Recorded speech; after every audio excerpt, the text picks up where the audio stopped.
제가 어렸을 적에는 수련회를 많이 갔습니다. 여름 수련회, 겨울 수련회 많이 갔습니다. 저에게 지금까지도 생생하게 남아있는 여러 기억 중에 하나는 뭐 여러 가지 있지만 그 중에 한 장면을 말씀드리자면은 이렇게 식당이 저기 이렇게 있고 문이 있습니다.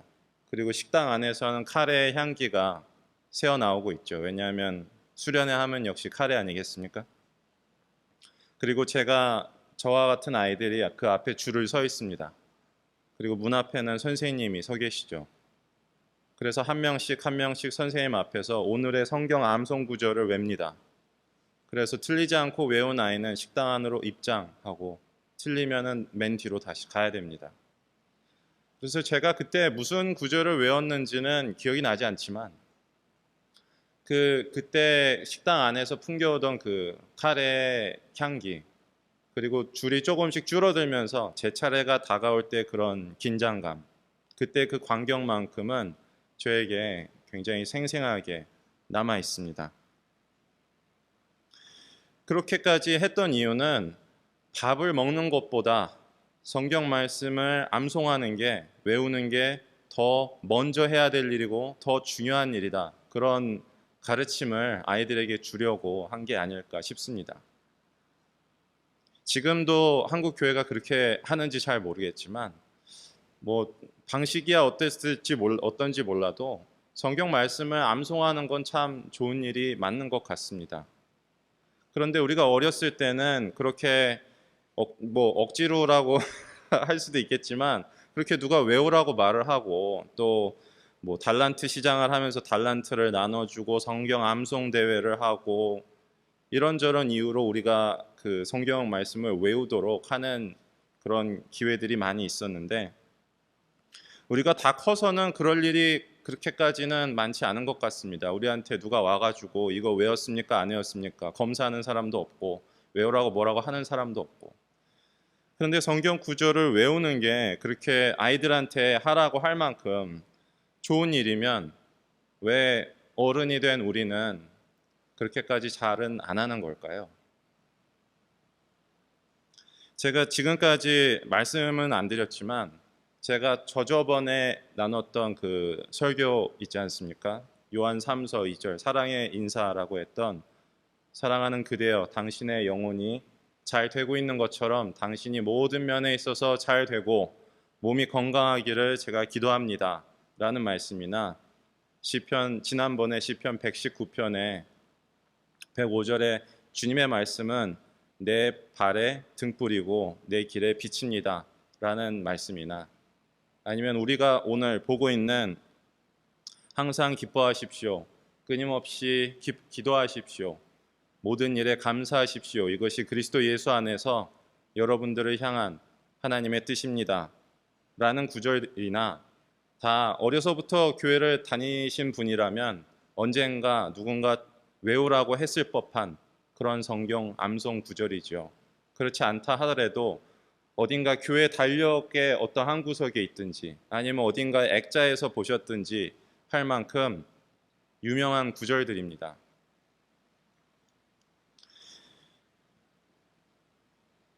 지난번에 시편 119편 말씀을 우리가 나누었는데 그 시편 119편의 구조가 뭔가 히브리어 알파벳 순으로 막 되어 있다고 말씀을 드렸었죠.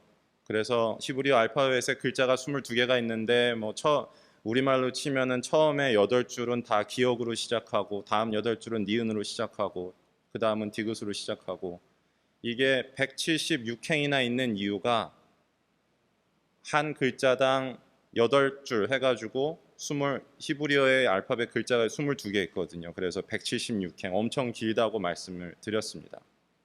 그렇게 시를 쓴 이유는 그렇게 시를 쓰면 앞에가 같은 글자로 시작하니까 운율이 생기고 라임이 있고 그런 것도 있지만 목사님이 이런 비슷한 다른 시편이나 잠언 설교에서 말씀하셨던 것처럼 외우라는 겁니다.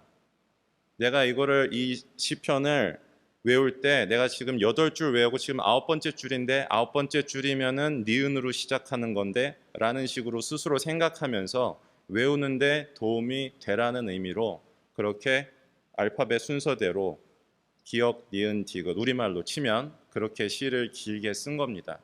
정말 176행을 쓸 만큼 길게 쓰면서 정말로 다 외우라는 거냐? 외우라는 겁니다.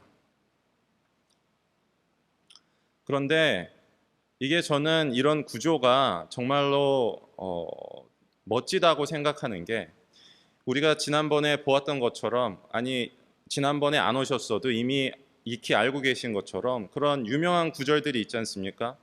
주의 말씀이 내 발에 등불이고 길에 비칩니다 라든지, 아니면은 그 위에 있는 103절에 있는 주의 말씀이 저에게 꿀보다 어찌 그리 단지요 제 입에 꿀보다 더 답니다 라든지, 이런 것들을 이 시편을 쓴 사람이 자기가 경험하는 율법에 대해서 설명을 하고 묘사를 하고 있을 뿐 아니라 이 시편 119편을 이렇게 만들면서 그거를 자기가 간 그 길을 우리에게 알려주고 있는 게 아닐까 합니다. 내가 꿀보다 달게 경험하는 이런 특별한 경험, 내가 어둠 속에 있지만 길을 잃지 않고 하나님을 바라볼 수 있는 그런 믿음, 이런 것들이, 그런 특별한 경험들이, 그런 신앙의 고백이 어떻게 가능한가라고 했을 때, 이거를 시편을 읽고 있는 사람도 그거를 쭉 읽고 또 외우려면 많이 읽어야 되지 않습니까? 읽고 또 읽고 또 읽으면서, 그리고 또 하나 말씀드렸던 것이 모든 줄마다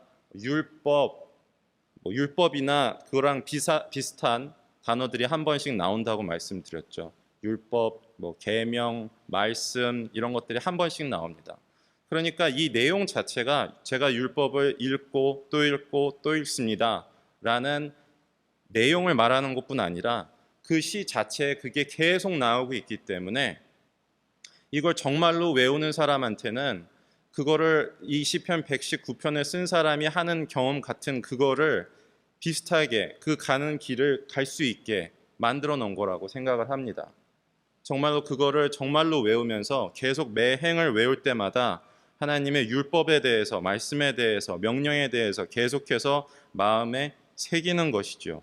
그러니까 이 하나하나 글자들을 머릿속에 집어넣는다라는 느낌이라기보다는 이 내용을 내 마음속에 새긴다라는 그런 의미가 있는 게 아닐까 합니다. 하지만 이렇게 긴 시편을 외우라고 하면은 쉽지 않겠죠. 할 수는 있습니다. 가능한 일입니다. 오늘 우리가 보고 있는 데살로니가 전서 말씀은 어떻습니까? 굉장히 짧지 않습니까? 항상 기뻐하십시오. 끊임없이 기도하십시오. 모든 일에 감사하십시오. 이 구절들은, 이거는 명령이라기보다는 이제 권고라고 하는데요. 이거는 사도 바울이 이 데살로니가 교인들이 거의 외우라는 느낌으로 이렇게 쓴 게 아닐까 합니다. 항상 기뻐하십시오. 두 단어밖에 안 되지 않습니까? 이 정도는 외울 수 있죠. 항상 기뻐하십시오. 끊임없이 기도하십시오. 모든 일에 감사하십시오. 몇 글자 안 되고 짧게 끊어지기 때문에, 마치 그런 잠언의 말씀처럼 짧게 끊어지기 때문에 잠언도 외우라고 그렇게 쓴 거였죠. 그렇게 외우라고, 마음에 새기라고 그렇게 쓴 게 아닐까 합니다. 사도 바울의 편지 중에서 이 오늘의 본문이 나오는 그 부분이 다른 편지들에도 비슷하게 나옵니다. 이게 어떤 거냐면요, 처음에 편지를 시작하면 인사말을 하죠. 바울이, 사도, 하나님의 부르심을 받은 그리스도 예수의 종 바울은 이렇게 인사를 하고, 그 다음에 본론이 나옵니다. 본론은 우리가 예를 들어서 로마서 같이 긴 편지 보면은 막 엄청 어려운 신학적인 내용을 얘기하지 않습니까? 그래서 그거를 옛날 사람들은 이거를 자기가 한 명 한 명이 다 본문을 보고 있는 것도 아니고 앞에서 누가 읽는 걸 듣고 있는 건데, 그렇게 열 몇 장을 그거를 어려운 내용을 얘기하는 걸 듣다 보면은 어느 정도는 이해가 될 것 같으면서도 잘 모르겠고, 또 어떤 면에서는 듣다가 그 좋은 말씀인 건 알겠는데, 그래서 우리 보고 어떻게 하라는 거냐? 그래서 어떻게 하면 우리 보고 어떻게 하라는 거냐? 그런 질문이 생길 수 있지 않습니까? 그래서 편지를 마치기 전에 본문의 로마서 같은 경우엔 이 긴 신학적인 내용을 말한 다음에 그리고 인사말을 하기 전에 바로 이 부분에 권면이라는 부분이 들어갑니다. 이 권면이라는 부분은 보통 그러므로 이렇게 시작을 합니다. 이 그러므로라는 거는 그 앞에 있는 모든 신학적인 내용을 함축하는 그러므로입니다. 여태까지 말한 이 모든 긴 내용들이 이런 것들이 있기 때문에 여러분들은 이 권면의 내용에서 말하는 이렇게 하십시오 라는 그 내용을 말하고 있는 것이죠. 로마서 같은 경우에는 12장 맨 처음에 이렇게 나옵니다. 그러므로 여러분도 다 잘 알고 계시는 그 구절입니다. 여러분을 산 제사로 여러분의 몸을 하나님께서 기뻐하실 거룩한 산 제사로 제물로 드리십시오. 그게 바로 로마서에 있어서의 그 권면의 부분입니다. 다른 편지들도 그렇습니다. 오늘 우리가 보고 있는 데살로니가 전서 5장 16에서 18절은 데살로니가 전서라는 편지에서 그 권면의 부분에 해당합니다. 그 앞에 나오는 그 이야기들을 다 우리가 지금 이야기를 할 수는 없지만 그 모든 이야기들을 함축하고 있는 그 부분이라고 할 수 있죠. 이렇게 짧게 말은 하고 있지만 항상 기뻐하십시오. 끊임없이 기도하십시오. 모든 일에 감사하십시오.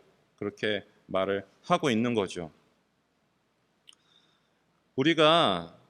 제가 이 작은 시리즈처럼 설교를 하고 있는데 성경의 본문을 읽고 시편 119편 저자뿐 아니라 많은 성경의 부분에서 말하고 있듯이 읽고 또 읽고 시편 1편에서도 말하지 않습니까? 밤낮으로 읽고 또 읽고 하나님의 율법을 읽는다 그렇게 말을 하고 있지 않습니까? 옛날 번역본에는 개역 개정이나 이런 데는 이제 묵상하는 자로다 복 있는 사람 이렇게 돼 있지만 묵상한다는 뜻이 아니고 읽는다는 뜻입니다. 낮은 목소리로 읽는다는 뜻입니다. 왜 계속 읽고 또 읽고 그거를 외울 정도로 아니 실제로 외우게 될 정도로 해야 하는가? 이거는 아까도 말씀드린 것처럼 머릿속에 어떤 정보를 집어넣는다는 그런 뜻이라기보다는 이 말씀을 우리 마음속에 간직하고 새겨야 하기 때문입니다. 왜 그러냐면은 오늘 두 가지 이유를 말씀드리고 싶습니다. 첫 번째는 이 성경의 본문이 우리의 삶과 만나야 하기 때문입니다. 이 성경의 본문이 우리의 삶, 우리의 삶의 맥락, 우리의 삶과 만나는 그 순간이 있어야지만 하나님의 말씀이 살아있는 말씀으로 우리에게 다가오게 됩니다. 그리고 특별히 어떤 순간이냐면은 고통의 순간, 어둠 속을 지나는 순간, 그런 순간을 우리가 맞이하게 됐을 때 하나님의 말씀이 우리에게 살아있는 말씀으로 다가오게 되는 경우가 많습니다. 그런 이 만남의 이 시간이 우리가 성경을 개인적으로 통독을 하든 큐티를 하든 성경 공부를 참여하든 설교를 듣고 있든 그 정해진 15분, 30분, 1시간 이 정도의 시간 안에서 일어날 수도 있습니다. 오늘도 이 아침에 나오셨지만 우리가 정말로 어떤 우리 삶의 문제, 특히나 고통의 문제 이런 것들을 가지고 이 앞에 나아올 때 갈급한 마음으로 성경에 올 때 그럴 때 그런 일이 그게 꿀처럼 단맛이 되었든 어떤 형태가 되었든지 간에 그러한 특별한 순간들이 올 수 있습니다.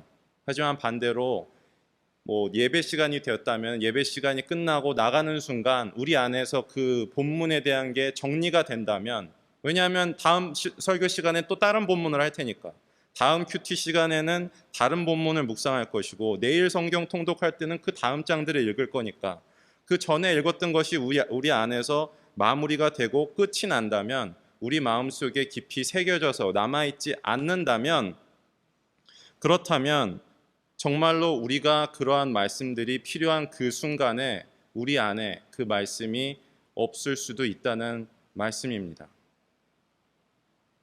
그렇기 때문에 우리가 평소에 마음속에 어떤 것들을 이 성경 본문들을 어떤 본문이 되었든지 간에 품고 있어야 정말로 우리가 그것이 필요한 순간, 우리 삶 속에서 문제에 직면할 때, 고통에 직면할 때, 그때 비로소 하나님의 말씀이 살아있는 말씀으로 우리에게 다가올 가능성이 매우 높습니다.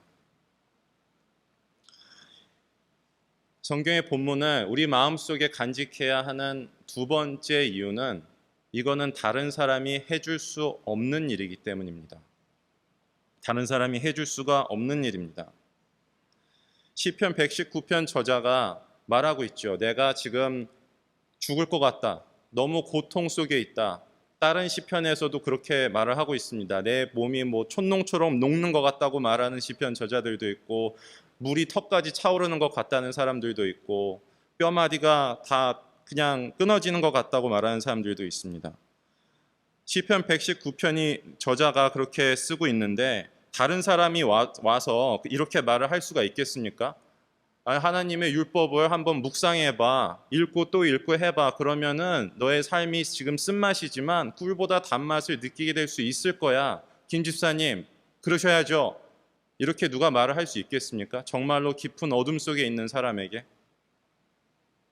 아니면 데살로니가 전서의 경우에 항상 기뻐하십시오, 끊임없이 기도하십시오, 모든 일에 감사하십시오, 이런 말을 정말로 깊은 고통 속에 있는 사람에게 가서 할 수 있겠습니까?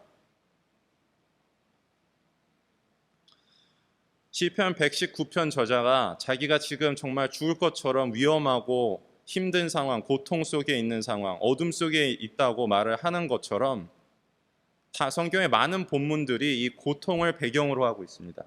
데살로니가 전서 같은 경우에는 이 권면의 부분, 5장의 중간쯤에 있는 이 권면의 부분 앞에 5장 처음과 4장 마지막에 어떤 내용이 있는지 아십니까? 아마도 사도 바울이 데살로니가 교회에서 사역을 하고 계속 있을 수가 없으니까 떠난 다음에 데살로니가 교회 교인들이 사도 바울에게 이렇게 말을 했을 겁니다. 편지를 아마 썼겠죠. 우리 형제 중에, 우리 교인 중에 돌아가신 분이 있습니다. 너무 마음이 아프고 어떻게 해야 될지 모르겠습니다. 이렇게 말을 했던 것 같습니다.